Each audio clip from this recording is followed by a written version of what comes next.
Estamos en el año 52 a.C.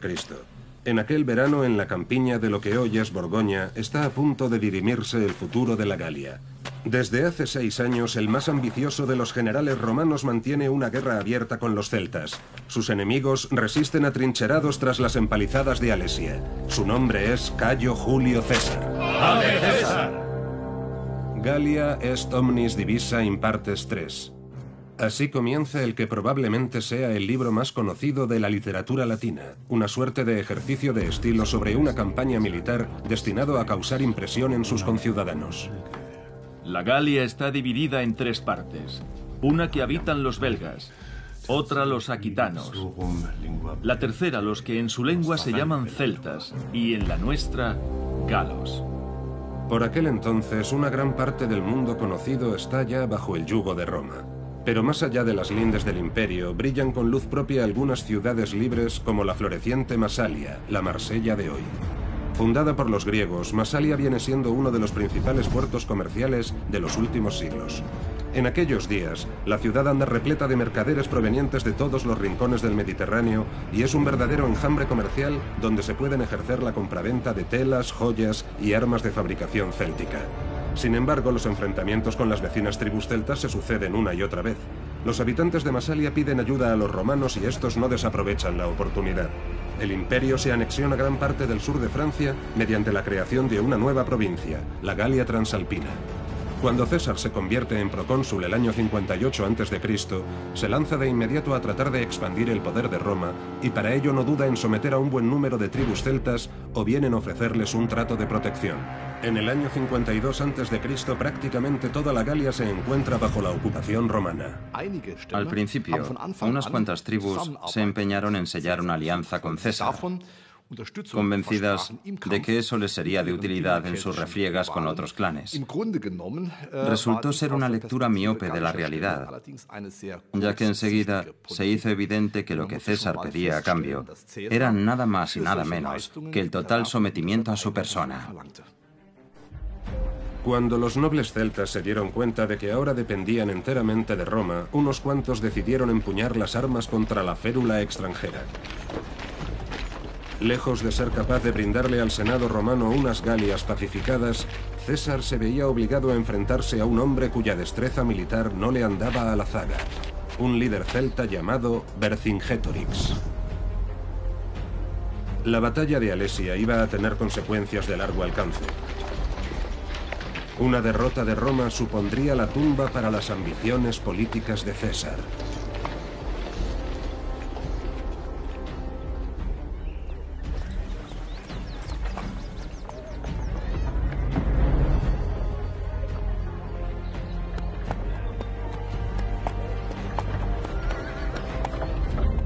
Pero lo contrario traería consigo el fin de una cultura que había dominado el continente durante siglos, recurriendo a menudo a la violencia cuando era necesario, como demuestran claramente los descubrimientos en Latén. Esta pequeña ciudad al oeste de Suiza es un enclave privilegiado en los anales de la arqueología. En Europa, a la Edad de Hierro tardía, se la conoce también como la de la cultura de Latén. El origen de esto se remonta a un hallazgo en el fondo del lago de Neuchâtel. En noviembre de 1857, un arqueólogo le pidió a un pescador que le llevase unos objetos en su barca de un lado a otro del lago. Cuando aquel hombre alcanzó la desembocadura del río Orbe, se percató de que bajo las aguas había una serie de reliquias. Una hora después, había recuperado más de 40 piezas, todas de hierro. Según todos los indicios, los objetos habían sido colocados deliberadamente en el punto exacto en el que el río Orbe une los lagos de Neuchâtel y de Biel en el extremo norte. Un eje que obviamente debía tener un significado concreto en los cultos célticos.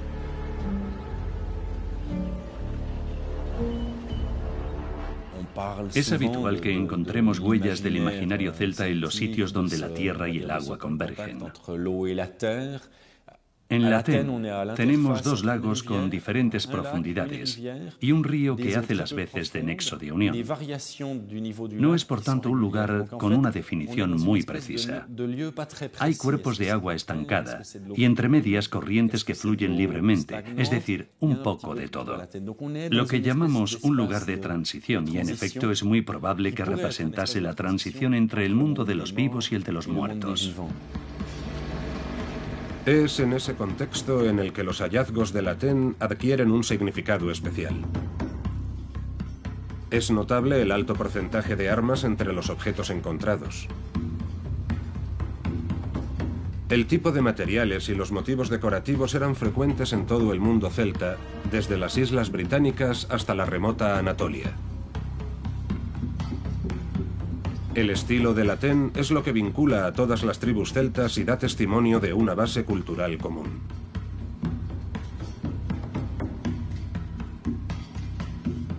El yacimiento de Latén es tan importante por la riqueza de sus hallazgos, por esa gran cantidad de objetos maravillosos, espectaculares y de gran valor, sobre todo las armas.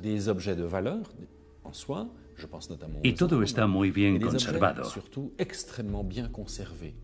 Así que, en términos de cantidad, calidad y variedad, se puede decir que estamos ante una muestra apabullante de la cultura material en la segunda edad de hierro. Todo lo que sabemos hoy en día es fruto del minucioso trabajo de un buen número de arqueólogos. Durante mucho tiempo no fue posible estudiar el tesoro en su integridad, ya que, tras su descubrimiento en el siglo XIX, se dispersó por todo el mundo. La colección principal se encuentra aquí, en el Museo Latenium. Luego están también la colección Schwab, en Biel, y la colección nacional suiza, además de otras piezas en Londres, París y Berlín. Lo cierto es que está repartida por todo el mundo. Estamos hablando de más de 5.000 objetos en total. Casi todas las armas se habían inutilizado previamente, lo que viene a ser una práctica habitual en las ofrendas rituales de otros yacimientos celtas. Pero también hay algunos vestigios que apuntan a la celebración de sacrificios humanos. Hemos encontrado restos humanos, principalmente calaveras, pero también huesos de animales de mayor longitud y algunos cráneos de especies bovinas y sobre todo de caballos. El propio Julio César cuenta que los celtas practicaban sacrificios humanos. Toda la nación de los galos es supersticiosa en extremo. Y por esta causa, los que padecen enfermedades graves y se hallan en batallas y peligros, o sacrifican hombres, o hacen voto de sacrificarlos. Este tipo de historias seguramente llegarían también a oídos de los legionarios romanos, contribuyendo así a aumentar su hostilidad hacia los bárbaros celtas.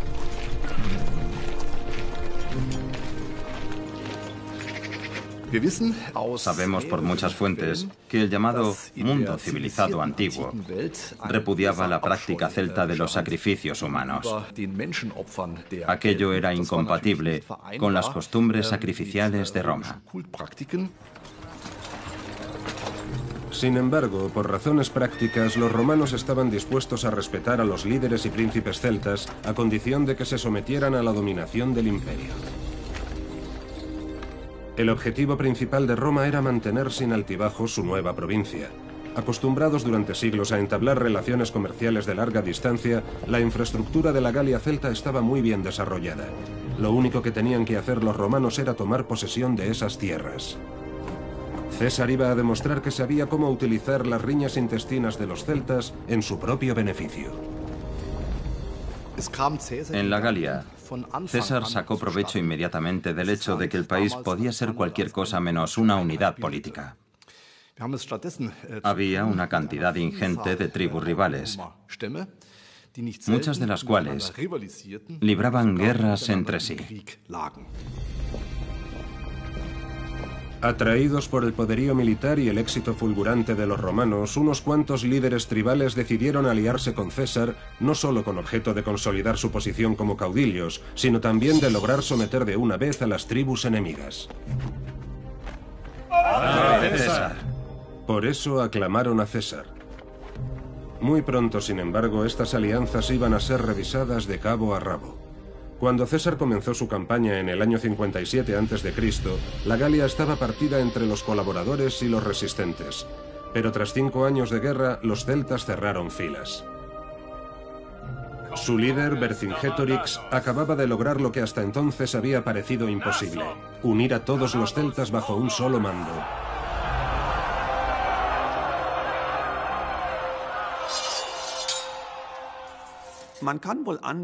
Hay que tener en cuenta que a las tribus celtas les costó tiempo percatarse sin asomo de dudas de que los romanos habían llegado para quedarse, para establecer su dominio sobre toda la Galia. Pero al final, incluso los más reacios a creerlo acabaron uniéndose a la gran revuelta liderada por Vercingetorix. El hecho es que mucho antes los celtas ya habían estado buscando alianzas fuera de sus propios contornos. La prueba de ello la ofrece el que probablemente sea el hallazgo más sorprendente de todo el periodo de Latén, el llamado Caldero de Gundestrup. En 1891, unos cortadores de turba daneses se toparon con 13 láminas de plata enterradas en un pantano de Jutlandia. Una vez ensambladas, formaban un caldero de 69 centímetros de diámetro, cuya imaginería arroja una asombrosa información sobre el mundo de las creencias célticas. El caldero de Gundestrup está hecho de plata y posee una gran cantidad de elementos ornamentales. Enseguida quedó claro que esta pieza de arte no se podía haber elaborado en Dinamarca o en el sur de Escandinavia. Hay detalles que sugieren que podría haber sido fabricado por los tracios. Los tracios eran unos pueblos que vivían en lo que hoy es Bulgaria y Rumanía. Pero, por otro lado, hay también una serie de motivos indudablemente celtas, como los escudos o los guerreros. En una de las placas argénteas podemos ver la típica trompeta de guerra céltica, el carnix. Los análisis metalúrgicos pusieron de manifiesto que el caldero había sido restaurado en varias ocasiones, de forma que había gozado de una larga y práctica vida. Seguramente desempeñó un papel relevante en los rituales celtas. Vemos aquí cómo un dios imponente sumerge a un hombre en algo que podría ser un caldero.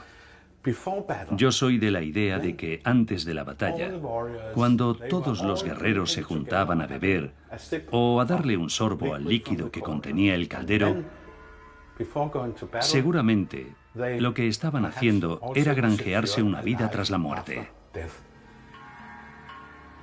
Tal vez lo que contenía el caldero fuera algo así como una poción mágica capaz de aplacar el miedo de los guerreros a una muerte inminente. César era consciente de que lo que estaba en liza en la Galia no era solo una victoria más para las huestes romanas. Sabía que se enfrentaba a un hombre que se jugaba el todo por el todo y al que no le iba a temblar la mano a la hora de atajar cualquier indisciplina, como describe el propio César en la Guerra de las Galias.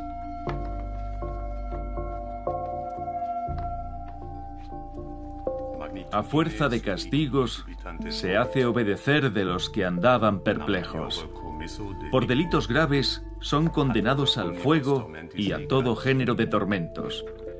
Por faltas ligeras, cortadas las orejas o sacado un ojo, los remite a sus casas para poner escarmiento y temor a los demás con el rigor del castigo. La estrategia del líder galo parecía estar dando sus frutos en la medida en que cada vez eran más las tribus que unían sus fuerzas. Todos a una marchaban a la guerra sin que se les pudiera adivinar ningún miedo aparente, porque como refieren los historiadores antiguos, los celtas solo temían a una cosa: a que el cielo cayera sobre sus cabezas. Es una idea que en la antigüedad no se circunscribía solamente al ámbito celta. Son varias las fuentes escritas que dan testimonio de que para muchas culturas el firmamento era una especie de bóveda celeste. Y si es así, es natural que uno llegara a pensar que cualquier día de estos la bóveda se pudiese venir abajo.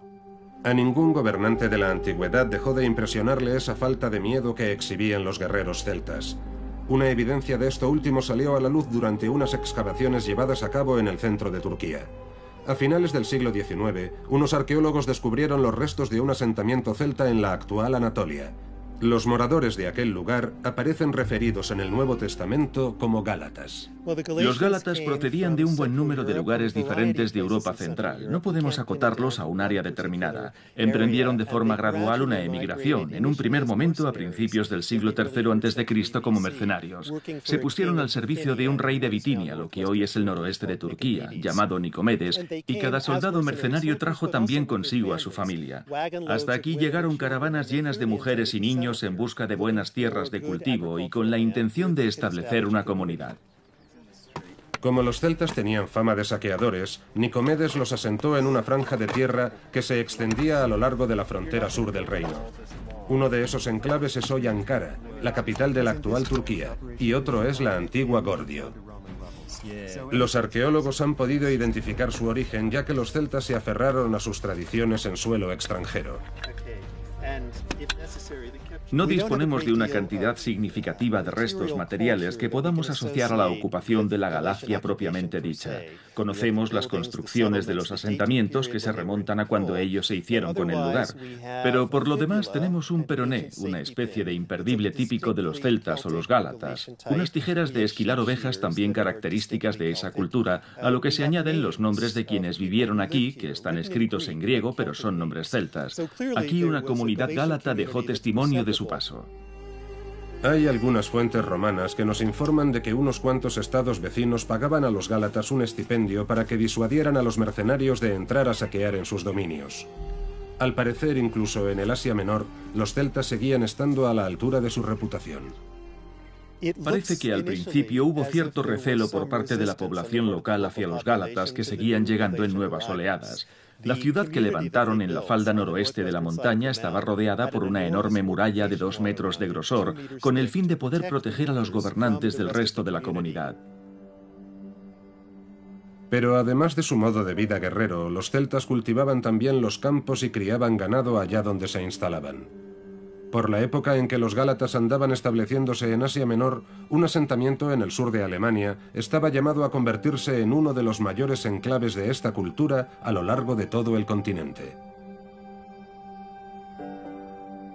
Cómo era en realidad es algo que solo podemos intuir observando las piezas que hay expuestas en el Museo de Mannheim. Las huellas del primigenio oppidum, que es como se conocía este tipo de fortificaciones celtas, han desaparecido casi por completo. Ni siquiera desde el aire es posible identificar sus antiguos contornos. Grandes estratos de tierra se han ido superponiendo hasta dibujar el perfil actual de una base aérea y los barrios periféricos de la vecina Ingolstadt. Nada que ver con la vista que tendría un viajero de la antigüedad. Si tratáramos de imaginarnos cómo era Mannheim en su momento de mayor apogeo, durante el último tercio del siglo II a.C., podríamos ver el valle desde las pendientes que se erigen sobre el Danubio. Y en esa amplia llanura nos llamaría la atención una imponente muralla blanca de 7 kilómetros de largo y unos 2,5 kilómetros de ancho, que circundaba un área de 380 hectáreas. Estamos hablando de una enorme extensión urbana. Y una ciudad que llegó a contar con 10.000 habitantes.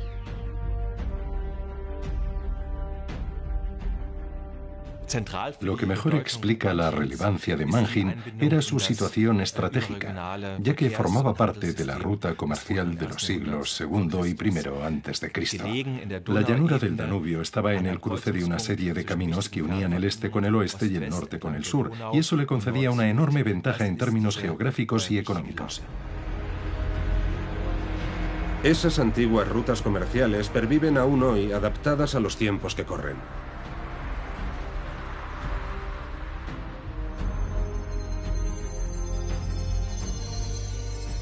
Eso sí, el tipo de mercancía ya no es el mismo. Sobre todo si tenemos en cuenta que los óppida celtas eran también un lugar para el trueque de seres humanos, como parece indicar el hallazgo de la cadena de un esclavo. Aparte de eso, otros restos arqueológicos como un buen número de llaves y cerraduras sugieren un nada despreciable nivel de riqueza entre sus ciudadanos. Había un sistema diferente de acuñación de moneda para el comercio intramuros de la urbe.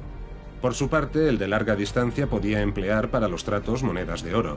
Lo mismo que otros óppida celtas, el de Mannheim también disponía de su propia ceca. Quienquiera que hubiera estado a cargo de la Casa de la Moneda sigue siendo un perfecto desconocido, pero no cabe duda de que se regía por un estricto conjunto de reglas. Entre los hallazgos más relevantes del Oppidum de Mannheim hay 2 plomadas de 125 y 62 gramos y medio respectivamente, que demuestran que existía un sistema reglado de pesos y medidas para la acuñación de moneda. Es evidente que un sistema de este tipo tuvo que ser introducido y puesto en práctica por una autoridad competente. Se trata de un fenómeno novedoso en las sociedades de la Europa central, además de un verdadero rasgo distintivo de los pueblos que habitaban los Oppida. Así pues, esos bárbaros que han sido tan vilipendiados resulta que vivían en los asentamientos más modernos de su tiempo. Incluso en el campo de la medicina no tenían nada que envidiar a ninguna otra de las civilizaciones desarrolladas. Sin embargo, por encima de todo, eran unos consumados maestros artesanos. La confección de brazaletes de vidrio desilvanados era un arte tan solo reservado para los talleres celtas. Por no hablar del ejemplo más antiguo de una cota de malla hallada en una tumba celta. La fabricación en serie de esta clase de complementos vino favorecida por los grandes asentamientos tipo Mannheim, donde los menestrales podían transmitir su oficio de generación en generación y la división del trabajo daba pie a la especialización. Si hiciéramos un ejercicio de imaginación sobre cómo sería la vida cotidiana en Mannheim, podríamos ver sus calles con unas viviendas muy bien construidas, a base de un armazón de madera y paredes de adobe. También veríamos cómo la gente iba decentemente vestida, con la cara afeitada y el pelo más bien largo y crespo. Pero lo que más nos llamaría la atención sería la artesanía. Lo cierto es que no encontraríamos muchas diferencias con algunas aldeas alemanas o de otras partes de Europa a principios del siglo XX. Lo mismo puede decirse con respecto a la alimentación de los celtas. Sabemos que practicaban el cultivo de las tierras, la cría de ganado y la pesca. Y también que comían perros. La prueba está en los huesos caninos encontrados en una fosa de desechos. Para nosotros hoy comer perros es lo que hacen en China, pero en fecha tan reciente como la Primera Guerra Mundial tuvo lugar una auténtica escabechina de perros, por ejemplo en Múnich. Y en otras partes de Baviera la matanza de perros para su consumo continuó hasta la década de los 70 y los 80. La decadencia de Mannheim se puede datar a mediados del siglo I a.C. Las campañas de César en la Galia empezaron a extender sus tentáculos hasta la remota región del Danubio superior. A medida que más tribus celtas sucumbían ante el yugo de Roma, el comercio de larga distancia en el Oppidum fue cesando gradualmente hasta que el asentamiento tuvo que ser abandonado. Sin embargo, en el año 52 a.C., el sino de la guerra parecía haberse puesto en contra del general romano. La rebelión de Vercingetorix amenazaba con eclipsar todas las antiguas victorias de César, pues eran cada vez más las tribus que rompían su alianza con Roma. El líder celta sabía muy bien que sus opciones eran escasas en una batalla a campo abierto. Así que recurrió a una táctica que ha pasado a la historia militar con el nombre de política de tierra quemada. Convenció a los campesinos galos para que prendieran fuego a sus tierras y de esa forma acabaran con todas las provisiones que pudieran servir de suministro a los romanos. César se vio obligado a actuar.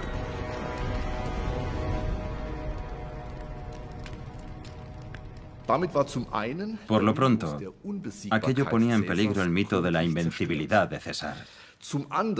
Enseguida se comprobó que aquella era una estrategia correcta, la única, de hecho, que podía procurar alguna opción de éxito. De esta forma, se fueron uniendo a Vercingetorix otras tribus celtas, de una manera destacada la de los Ebuos, que hasta entonces habían sido los más fieles aliados de César. Al romano se le estaba agotando el tiempo. Todavía confiaba en sus hombres, pero las filas del enemigo aumentaban en número día tras día. Fue entonces cuando los acontecimientos tomaron un giro inesperado. Vercingetorix se atrincheró con sus tropas en el fortín en que se había convertido el Oppidum de Alesia. Algunos historiadores sostienen que lo que Vercingetorix estaba haciendo era huir de César, a la espera de poder reagrupar sus tropas y continuar así con esa suerte de guerra de guerrillas contra el enemigo. En mi opinión, lo que había hecho era urdir un plan mucho más inteligente. Yo creo que tenía la intención de atraer a César hasta ese punto, con la idea de acabar forzando la mayor carga de caballería que jamás se hubiera visto en ese terreno de juego. La muralla era el mejor sistema de protección para los celtas, pero también suponía el final de su guerra de guerrillas. Su líder lo había apostado todo a una carta.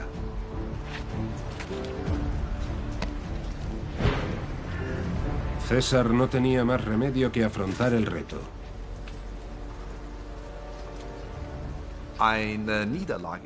Una derrota en Alesia probablemente hubiera supuesto el fin de su carrera política y de todas sus aspiraciones. César tenía muchos enemigos en Roma, esperando que dejase de encadenar una victoria tras otra en la Galia. Él mismo lo menciona expresamente 2 veces en su libro. Así que, si es verdad que arengó a sus legiones en Alesia, diciéndoles que esa batalla era a todo o nada, es muy posible que se estuviera refiriendo también a su propio destino personal. César era consciente de todo lo que se estaba jugando y por eso reclutó para Alesia a todas las regiones disponibles.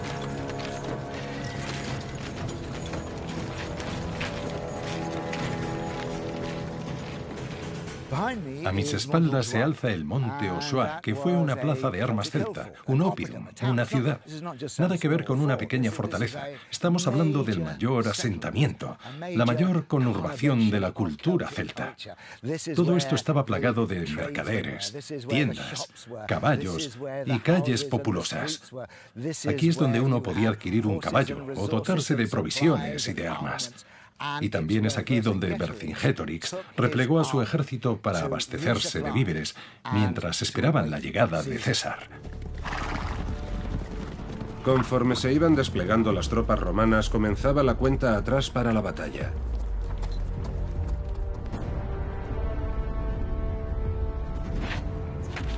El combate entre ambos ejércitos era solo ya una cuestión de tiempo.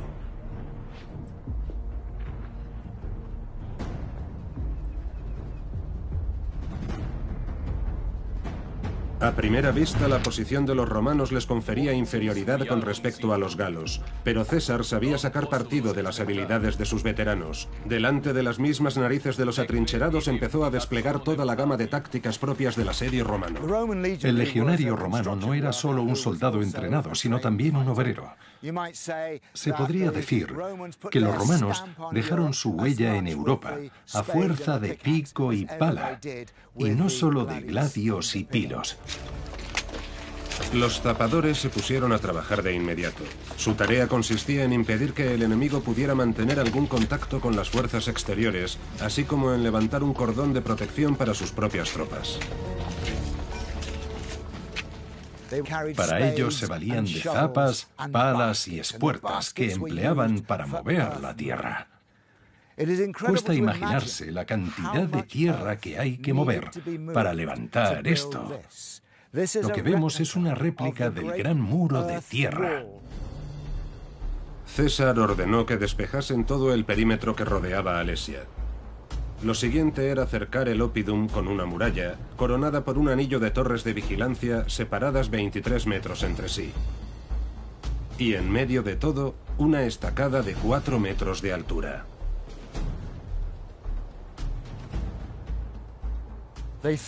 Sembraron todo el monte Osua con terraplenes de tierra, creando una circunferencia de 15 kilómetros, cegando las puertas y encerrando a Vercingetorix en su guarida de la montaña, a la vez que lo dejaban sin suministros ni refuerzos. Ahora era a Vercingetorix al que le tocaba mover ficha. Antes de que los asediantes consumaran el cerco, ordenó a la caballería que se pusiera en marcha. Con ese movimiento no solo reducía el número de bocas que alimentar en el interior de la ciudadela, sino que también trataba de concentrar el mayor número posible de guerreros de toda Alesia, de forma que pudieran atacar a los romanos por ambos flancos. A César le preocupaba muchísimo la posibilidad de recibir un ataque por la espalda comandado por las fuerzas auxiliares de Vercingetorix. Así que apenas había terminado de levantar el primer muro, mandó a sus hombres que construyesen un segundo. Esa tarea hercúlea suponía erigir un primer muro alrededor que ocupaba una extensión de 21 kilómetros. Y entre ambos muros sumaban 36 kilómetros. El ejército de César, provisto de hachas, palas y espuertas, llevó a cabo el trabajo en solo 5 semanas. Es una de las empresas militares más extraordinarias de todos los tiempos. Por el momento, los romanos se encontraban relativamente seguros tras sus murallas. Sin embargo, si un destacamento acudía a socorrer a los celtas del interior, las tropas romanas se iban a ver considerablemente superadas en número. César debía hallar la manera de contener esa incursión que esperaba del exterior. La clave iba a estar en una franja mortal. Justo delante de la muralla estaban estas cosas, los llamados kipi, que son como una especie de cuernos de ciervo, un mare magnum de estacas con las puntas afiladas, colocadas a diferentes alturas. Se pueden arrancar, pero con ello perdías tiempo y, entre tanto, los arqueros y lanzadores de jabalinas, apostados en las alturas, podían hacerte morder el polvo en medio de este matadero. Delante de esta línea defensiva había un campo de minas, una verdadera trampa mortal. Excavado bajo la tierra estaba esto. Imagínate que eres un soldado y andas pisando con fuerza el terreno. Estos pinchos de hierro te van a atravesar la sandalia y con ella el pie. Y además el pincho se te queda clavado sin que haya forma humana de sacártelo. Los hombres aullaban de dolor, mutilados e incapaces de volver a la lucha. Esto que hay escondido aquí debajo es un agujero. Más de lo mismo. Si el caballo metía la pata, se la quebraba por completo. Adiós, caballo. Y con eso se había conseguido neutralizar el punto fuerte de Vercingetorix, que era su caballería. Para llegar hasta aquí había que tapar los agujeros y mandar a los tapadores para que despejaran este campo minado. Todo eso te hacía perder más tiempo y mientras los de arriba no dejaban de dispararte. Delante de esto hay una zanja y delante de ella otra más. Y César había levantado un dique en los ríos vecinos, desviando las aguas para encharcar una de las zanjas, por lo que en realidad era un foso que ocupaba 15 kilómetros a la redonda. Aquello era una auténtica ratonera. Cualquiera que tratara de atravesarlo ya podía ir olvidándose de salir con vida. Era una lucha a vida o muerte y un verdadero choque de culturas. Si Roma se alzaba victoriosa, sería el final de la civilización celta.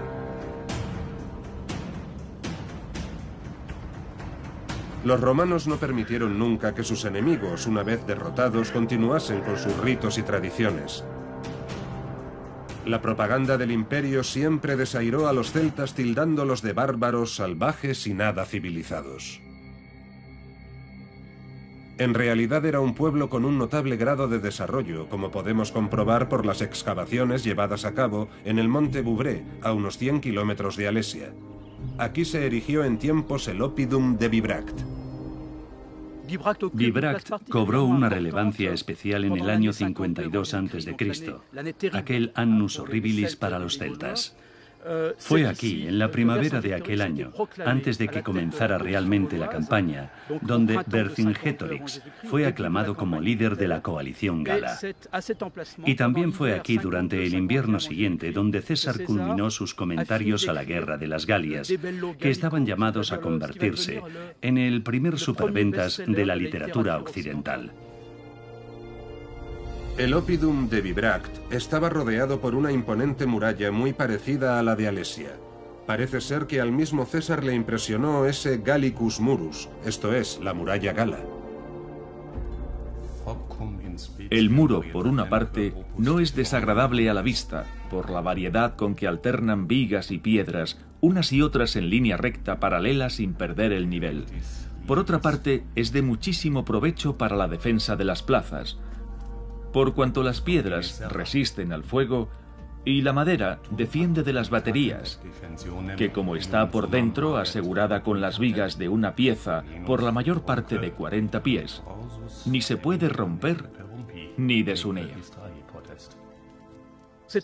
Es exactamente el tipo de construcción que descubrió Jacques-Gabriel Boulieu en 1869, algo que representó un gran paso adelante para la arqueología. Casi podríamos decir que la arqueología celta nació ese día en Bibracte. Resguardados por las murallas galas, los artesanos celtas podían dar rienda suelta a todo su talento. Con sus coloridos patrones a cuadros, las telas célticas eran muy apreciadas incluso en Roma. Sin embargo, y como tantos otros asentamientos celtas, Bibracte fue, por encima de todo, una fragua para la forja de metales. Uno llega a pensar que prácticamente todos los objetos de metal que conocemos del siglo I a.C. se fabricaron aquí. Monedas, armas, utensilios de cocina, herramientas, carros de combate, todo. La especialización de los oficios en Bibracte condicionó en gran medida el devenir de toda la comunidad en su conjunto. Las gentes necesitaban que alguien les proveyera de sus necesidades más básicas, como vigas de madera para construir sus casas o leña para sus talleres. Todo eso revestía una importancia capital y también precisaban de materias primas: hierro, cobre, estaño, zinc, oro, plata, todo tipo de materiales. Hoy en día, el área que se extiende alrededor de Bibracte vuelve a ser muy frondosa. Los enormes cambios ambientales que provocó el Oppidum mientras estuvo en pie ya no son reconocibles a la vista. Pero la moderna arqueología tiene sus propias artimañas. Bajo este microscopio hay polen de un páramo cercano que tiene más de 2000 años de antigüedad.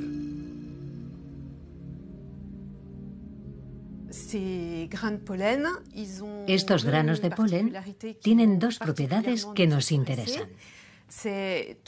Lo primero es que cada angiospermo produce un grano de polen que posee su propia morfología. En segundo lugar, los granos están recubiertos por una sustancia con una alta resistencia a cualquier impacto del aire o del oxígeno.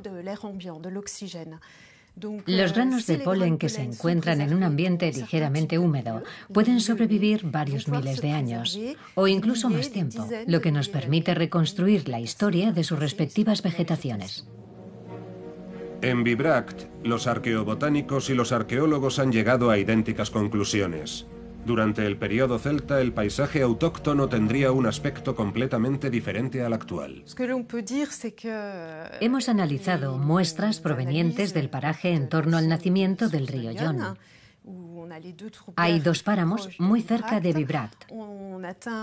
Y lo que podemos afirmar es que hacia el final de la época en que estuvieron habitados por el hombre, el nivel de explotación medioambiental era muy superior al de nuestros días. Así pues, los agricultores y ganaderos de la región abastecían de víveres a los artesanos de Bibracte. Las comunidades celtas que vivían en núcleos urbanos hacía tiempo que habían abandonado la autosuficiencia en favor de un modo casi industrial de producción.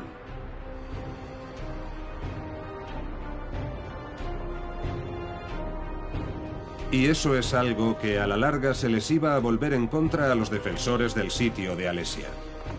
Las provisiones escaseaban cada vez más, aunque dentro solo quedaban los que eran capaces de enfrentarse a la lucha. Vercingetorix había expulsado al resto con la esperanza de que César les dejara el paso franco. Pero el general romano se mostró inmisericorde. Las mujeres y los hijos de los guerreros se morían de hambre entre las líneas enemigas.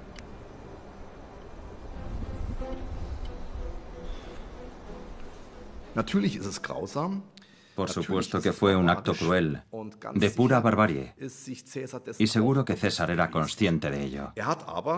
Y con todo, no creo que vacilase ni un segundo a la hora de hacer o no la vista gorda con los niños y las mujeres. Hay que entender que se trataba de un asedio en toda regla, por no hablar de que los celtas, por su parte, habían actuado según la misma lógica. Al fin y al cabo, habían sido ellos los que habían expulsado a los niños. Eran ellos los que le habían cargado el muerto a César. La guerra tiene sus propias leyes. Para los romanos, los celtas eran un pueblo que practicaba un tipo de rituales de una crueldad manifiesta. De algunos existen vestigios arqueológicos que dan fe de ello, como los hallados aquí en la Picardía, al norte de Francia. Hace un siglo estos campos cobraron notoriedad por ser el lugar donde se libró la batalla del Somme, A lo largo del verano y el otoño de 1916, 1 millón de soldados perecieron mientras se disputaban este pedazo de tierra. Sin embargo, mucho antes de eso, este lugar había sido ya testigo de un derramamiento de sangre. En la década de 1980, unos arqueólogos llevaron a cabo un descubrimiento espeluznante justo aquí, en Guillemont-sur-Gange.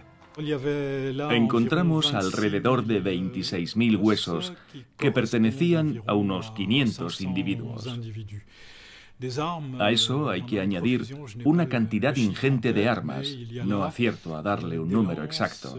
Lanzas, escudos, espadas, un repertorio completo del armamento celta en el siglo III a.C. Los huesos estaban apilados en el mismo sitio y pertenecían casi exclusivamente a hombres en edad militar. El arqueólogo sospecha que este lugar podría haber sido una especie de altar prehistórico.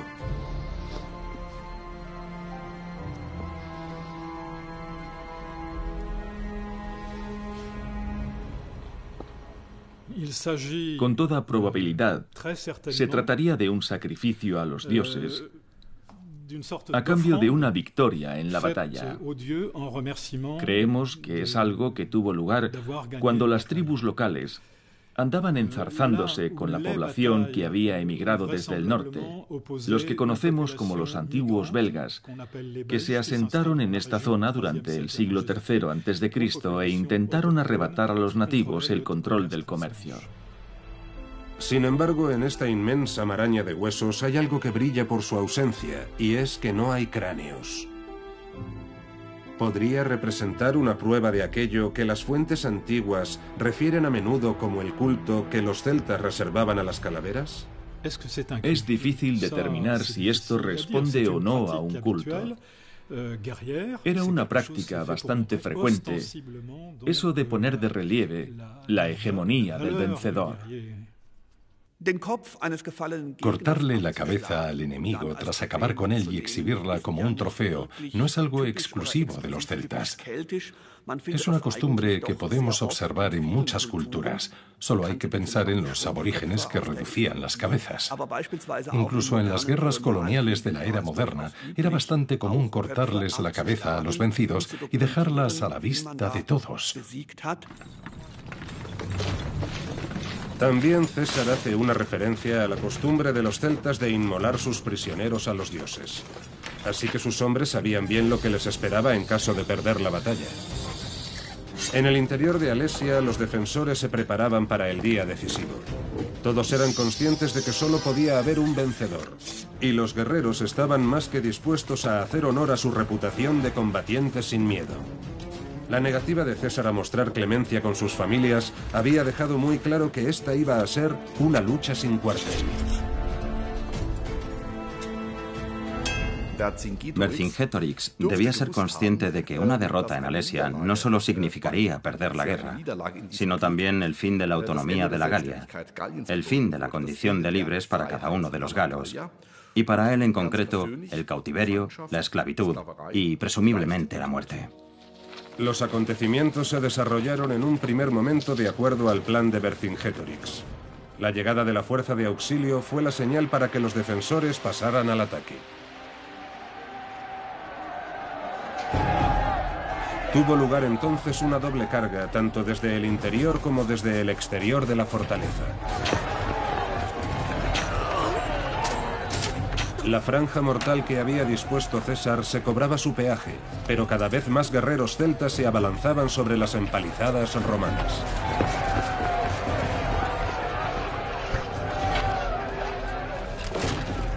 Los legionarios resistían de mala manera y caían como chinches. El enemigo estaba a punto de aplastar las defensas romanas.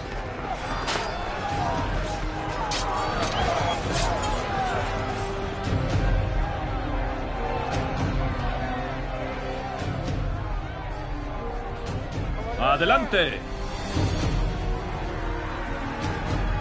César entendió que era ahora o nunca y él mismo se lanzó a por todas. Y fue entonces cuando la diosa de la fortuna cambió de bando.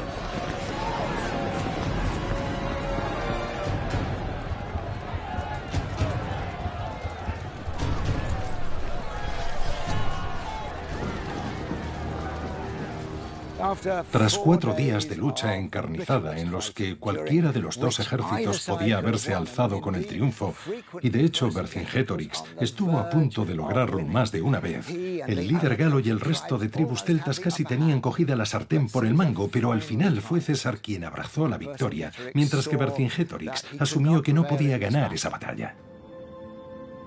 La derrota en Alesia selló para siempre el destino de la Galia. Para los celtas, su vida como tribus libres de todo yugo había terminado. Los antiguos bastiones de la cultura celta, como Bibracte, quizás se libraran de la demolición, pero caerían enseguida en la pura insignificancia. Por su propio carácter escarpado, las fortificaciones de los Ópida quedaron abandonadas en sus mesetas y en su lugar se buscaron otros tipos de emplazamientos que estuvieran mejor situados. A unos 25 kilómetros de Bibracte se encuentra una ciudad erigida según la mentalidad romana, Otán. Con sus templos y el teatro más grande de toda la provincia, pronto floreció como un nuevo epicentro de la Galia romana. Lo mismo ocurrió más al este. Con el cambio de un periodo histórico al otro, los tréveros dejaron atrás sus asentamientos en las alturas para instalarse en la recién fundada Augusta Treverorum, la actual Treveris. Aún hoy, los pilones del puente sobre el Mosela, que debemos a los romanos, siguen desempeñando su función. Vencedores y vencidos en una perfecta amalgama. La paradoja es que fue la milicia la que ejerció de contrapeso para equilibrar la balanza. Solo hay que fijarse en esta estatua de un legionario que se conserva en el Museo de Aviñón. El corte de pelo y la espada son típicamente romanos, pero la torques de metal que le ciñe el cuello lo distingue sin lugar a dudas como un celta. La romanización de la Galia fue un proceso exitoso y mucho más rápido que en otras regiones. La romanización de las tribus germánicas, o en otras palabras, la conquista de la Germania, no falló porque aquello fuera un terreno húmedo y frío, o porque los romanos huyeran muertos de miedo. Simplemente no encontraron la infraestructura necesaria para llevar a cabo una rápida ocupación que hubiera permitido instaurar la administración de la Roma imperial. En la Galia, César podía marchar de una ciudad a otra en un solo día. Había carreteras y puentes, además de un sistema de acuñación de moneda similar al de Roma. Los pueblos germánicos no vieron la necesidad de emplear la moneda hasta bien entrado el siglo III o IV después de Cristo. La romanización de la Galia dio comienzo con la victoria de César en Alesia. El día después de la batalla, Vercingetorix aceptó su destino y se rindió. En torno al año 100 después de Cristo, Plutarco, en su biografía sobre César, escribe que el celta, subido a su corcel, dio varias vueltas alrededor de la tienda de campaña del vencedor antes de capitular. Al parecer les había pedido a sus aliados que lo entregasen, con la esperanza de que así lograría unas mejores condiciones para ellos.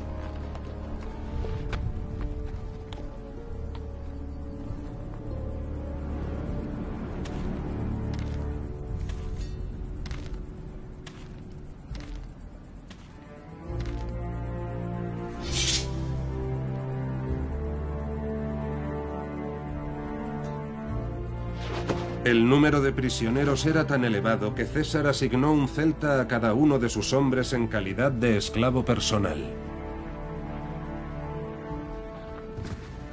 Vercingetorix fue encadenado y conducido a Roma, donde pasaría años metido en una mazmorra.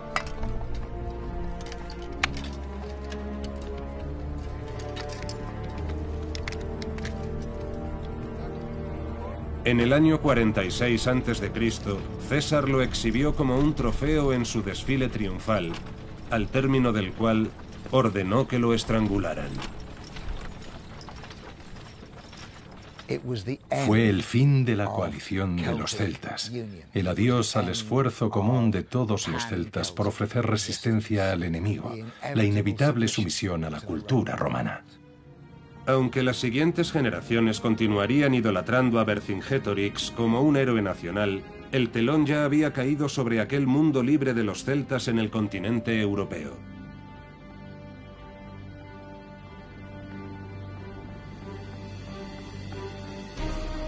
Después de Alesia, toda la Galia se convirtió en una provincia romana. Eso sí, al otro lado del Canal de la Mancha, en lo que los romanos llamaban Britania, seguía habiendo tribus celtas que aún vivían conforme a sus ritos y costumbres antiguas. Muy pronto, sin embargo, las huestes de Roma iban a poner un pie también en ese suelo.